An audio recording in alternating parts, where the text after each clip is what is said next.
kembali lagi di Mandala Talk.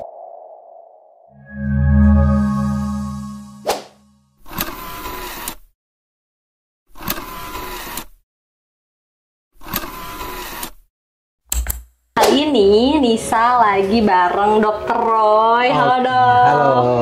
Nah Dr. Roy ini pemirsa bukan cuman dokter gigi aja biasa nih. Ternyata dia adalah ketua dan juga founder dari komunitas ya dok ya. Namanya BUF Indonesia. Big Unity Fast Forward Indonesia. Itu namanya guys. Jadi di sini aku juga udah lihat-lihat nih di Instagramnya.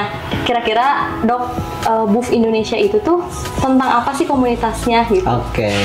Jadi teman-teman semua, BUF Indonesia itu kepanjangan dari Big Unity Fast Forward.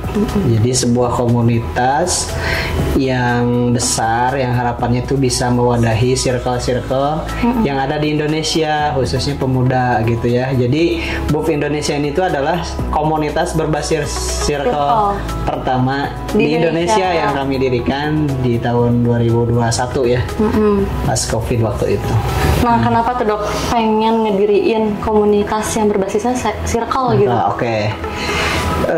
Jadi kita ngelihat kita ngelihat para pemuda di luar sana tuh ya saat Covid khususnya, umumnya sih dari sebelum-sebelumnya juga. Jadi para pemuda itu kan hidupnya tuh jarang yang menyendiri ya. Jadi mereka itu biasanya punya geng atau punya circle, punya perkumpulan yang perkumpulan itu tuh homogen biasanya. Kayak ada orang yang hobinya futsal, pasti ngumpulnya sama orang yang futsal lagi gitu. Ada orang yang hobinya games, pasti ngumpulnya sama orang yang hobinya games lagi. Jadi akhirnya kita memutuskan membuat sebuah komunitas gitu ya, atau wadah yang bisa mewadahi para pemuda ini ada sesuai dengan potensinya, tapi harapannya bisa melakukan kegiatan-kegiatan yang positif gitu ya di dalamnya gitu. Nah, kan itu komunitas circle nih, berarti banyak banget kan ya, kayak kumpulan-kumpulan yang suka game, tadi kan disebutin, terus yang mungkin suka jadi konten kreator gitu. Nah, itu tuh aku kepo nih, gimana ngumpulin datanya gitu dari siapa sih, kenal dari mana gitu. Sebetulnya itu tuh berawal dari kita yang teman-teman dekat dulu sih sebenarnya. Akhirnya mereka nge-guide teman-temannya yang lain gitu ya. Karena kan pasti setiap orang itu punya geng lah ya, tadi ya, punya perkumpulan. Akhirnya ketika kita buat, misalkan udah kita buat perkumpulan futsal, akhirnya ketika udah dibuat, akhirnya yang lain itu pada ngikut gitu, dari teman-teman dekat dulu sebenarnya awalnya gitu. Akhirnya karena mungkin kegiatannya rutin gitu ya, continue, jadi akhirnya teman-teman yang lain juga pada ikut gitu, pada mau. Terus yang konsisten banget nih dok, sampai sekarang apa kira-kira di bidang apa gitu? Yang konsisten banget sampai sekarang itu yang pertama games, yang e-sport ya, BUF e-sport. Kemarin habis ngadain turnamen di LP3I kalau nggak salah ya, di kampus LP3I teman-teman BUF e-sport. Terus yang kedua juga ada circle lari sih, kita bikin circle lari. Berawal dari satu kegiatan besar, waktu itu digagas di tanggal 28 Oktober tahun 2023 gagas membuat sebuah kegiatan lari di tanggal 28 Oktober. Akhirnya ya sampai sekarang akhirnya itu jadi kegiatan rutin kami juga gitu sebagai pengurus. Yang aku kepo lagi tentang tadi lari. Karena sekarang lagi hype banget dok, lari tuh kayak di mana-mana, orang-orang pada lari tiba-tiba jadi atlet lah gitu ya. Sekarang tuh malah di jalan-jalan Merdeka, Braga tuh ada fotografer yang memang disewakan gitu. Memang jadi kita lagi lari tuh dipotret gitu dok. Nah, menurut dokter sendiri yang juga founder dari komunitas ini gitu ya, tentang lari ini bawa dampak positif nggak sih? Iya. Jadi mungkin gini, lari itu kan sebuah olahraga yang ringan mungkin ya, yang simple, yang bisa dilakukan oleh semua orang gitu. Jadi makanya mungkin sekarang itu bisa jadi viral atau bahkan banyak gitu ya peminatnya. Jadi olahraga yang bisa dilakukan oleh semua kalangan gitu. Kalau lari bisa kan lagi hype banget. Tapinya ya dok, sekarang tuh lari tuh mikirnya bukan cuman untuk sehat aja, tapi lebih ke FOMO. Oh iya, betul. Lebih FOMO, jadinya lebih mikir outfitnya kudu kumahanya, bahasa Bandung mah gitu ya. Harus gimana ya outfitnya gitu. Terus udah gitu harus pakai smartwatch, terus kacamata, segalanya gitu. Nah, menurut dokter sendiri itu tuh perlu nggak sih untuk kita memulai lari gitu? Sebenarnya kalau yang kita gagas di Buff Fun Run sendiri itu tuh kegiatan lari yang tujuannya itu kita mau ngajak semua orang itu bisa lari gitu, tanpa harus memikirkan dulu apa outfitnya, gimana outfitnya gitu ya. Jadi kita ngajak semuanya itu, ayo kok bisa kok kita lari tanpa dengan outfit yang mahal-mahal misalkan ya gitu. Itu visinya. Tapi kalau yang sekarang mungkin karena vibes-nya mereka ngelihat para influencer mungkin ya, atau selebgram gitu ya, tiktokers, yang akhirnya mereka ngikut gitu ya. Bukan cuman sebatas, tapi bagus.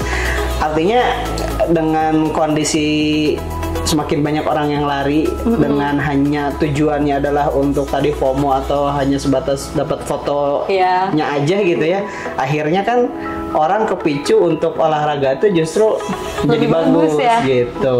Kalau yang sebelumnya mungkin kayak mager gitu ya, lari karena ngelihat orang akhirnya jadi ngikut. Tapi kan itu positif gitu ya. Jadi mengikuti kebanyakan orang yang bagus gitu ya, yang positif. Nah, berarti Buff itu tentang larinya nih ya, khususnya tentang lari. Jadi kalau misalnya di Buff itu sendiri, kira-kira berapa ini sekali sih untuk larinya gitu?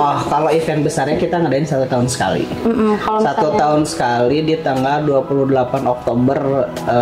Itu karena kita ngambil gagasannya kenapa di tanggal 28 Oktober kan acara Sumpah Pemuda. Kita tuh pengen para pemuda itu gitu ya punya semangat seperti halnya dulu para tokoh penggagas bangsa gitu ya, memerdekakan Indonesia dengan semangatnya. Akhirnya kita adain tuh acara lari itu, harapannya itu bisa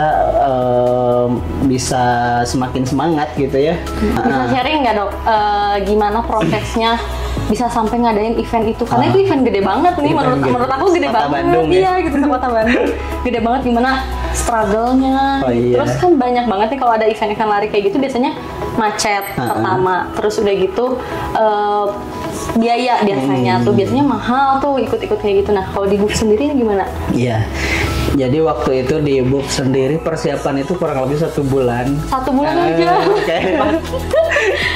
Kayaknya udah gak logis ya kalau orang di luar sana ngadain event persiapannya itu 1 bulan, apalagi event lari biasanya kan minimal 3 bulan ya gitu. Tapi kami karena pengurusnya itu gimana ya, solid gitu ya, satu visi, akhirnya struggle, ya udah kita Bismillah aja gitu ya, Bismillah aja, nggak ada yang nggak mungkin. Akhirnya karena pertama ya kelebihannya di Buff itu yang pertama kita udah punya basis massa tadi, basis massa circle itu, akhirnya bukan kita ngajak perorangan lagi, tapi ngajaknya kan per grup gitu ya. Jadi karena udah punya basis massa itu, akhirnya kita udah nggak kelimpungan lagi tuh nyari peserta gitu kan. Akhirnya ya udah. Berarti pesertanya dari internal lagi? Pesertanya banyaknya dari circle yang ada di internal. Tuh pas tahun lalu itu berapa jumlah peserta? Tahun lalu itu hampir 500. 500 peserta? Hampir 500 peserta. Cuman dari luar circle juga banyak sebenarnya yang ikut. Nah, kayaknya kalau tahun ini karena dari relasi ya, dari relasi para pengurus. Tahun ini diadain lagi kayaknya bakal boom banget. Karena memang lagi hype banget. Iya, FOMO-nya pasti banyak gitu. Itu berapa kilo, Dok?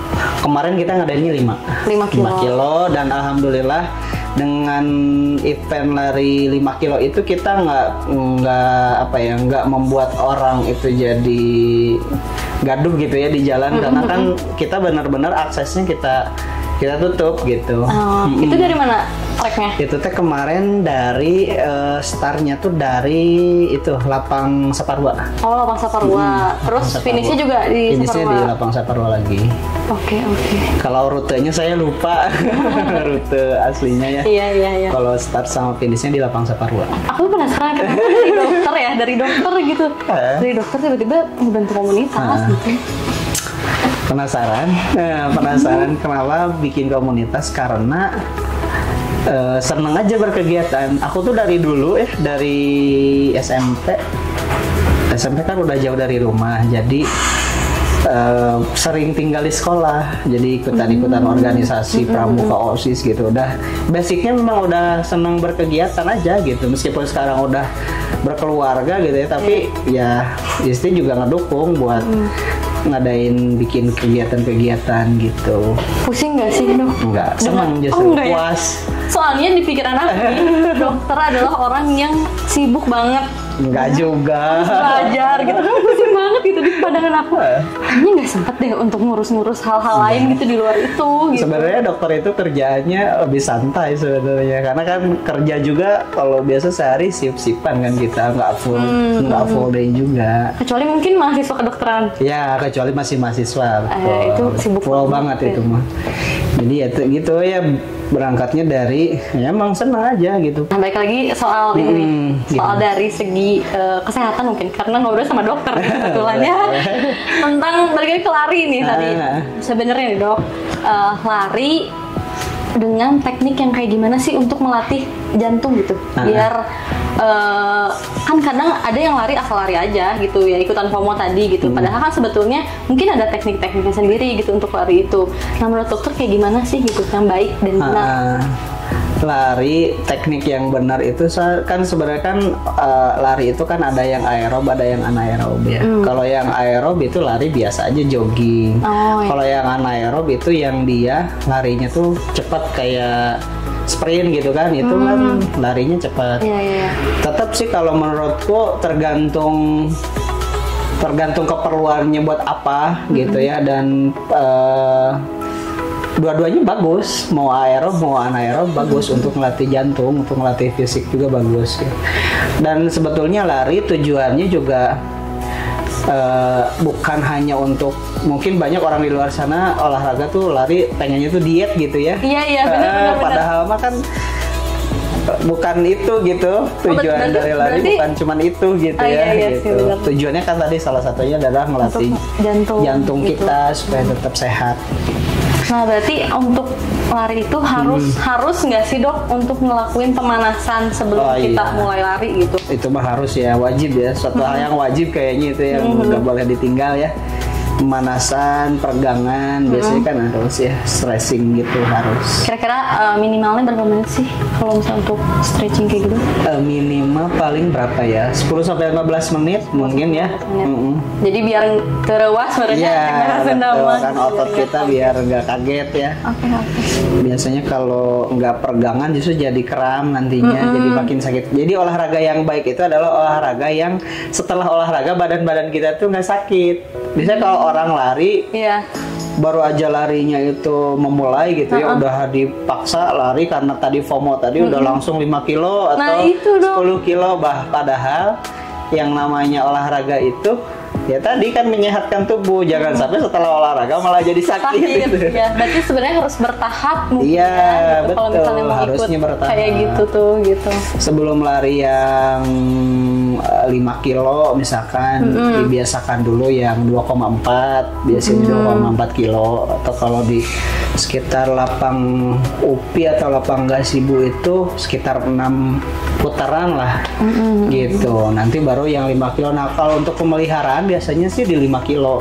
Jadi kalau udah terbiasa, terus buat pemeliharaan biar kejaga gitu ya fisiknya dan si jantungnya, dibiasain yang 5 kilo biasanya. Sebetulnya olahraga itu kan ada hitungan VO2 max ya. Jadi kayak seberapa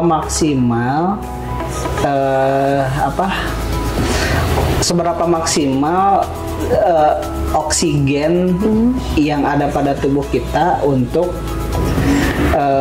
tadi bisa melakukan aktivitas gitu. Berarti ada batasnya. Ada batasnya, ada ukurannya, ada hitungannya.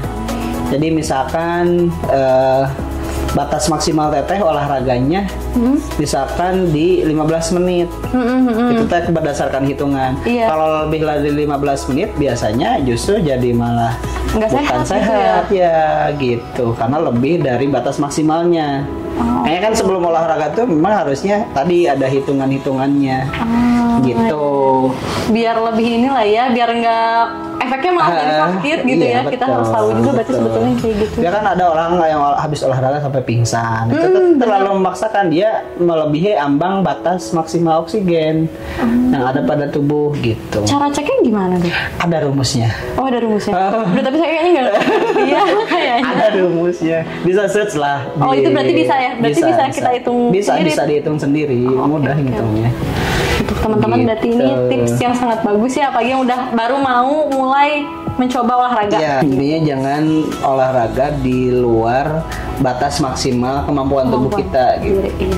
Jangan ikut-ikutan ya, jangan FOMO gitu. Jadi FOMO. mau ikut maraton juga harus bertahap mungkin ya, Dok ya. Betul sekali. Mungkin itu aja, Dok. Kita bincang-bincang kali ininya. Makasih banyak Dokter Roy untuk waktunya, untuk ilmunya. Mungkin teman-teman nanti bisa ngambil pelajaran banyak banget nih ya. Jadi mungkin segitu dulu aja, Dok. Terima kasih sama-sama. semuanya. Bye. Makasih banyak sudah diundang.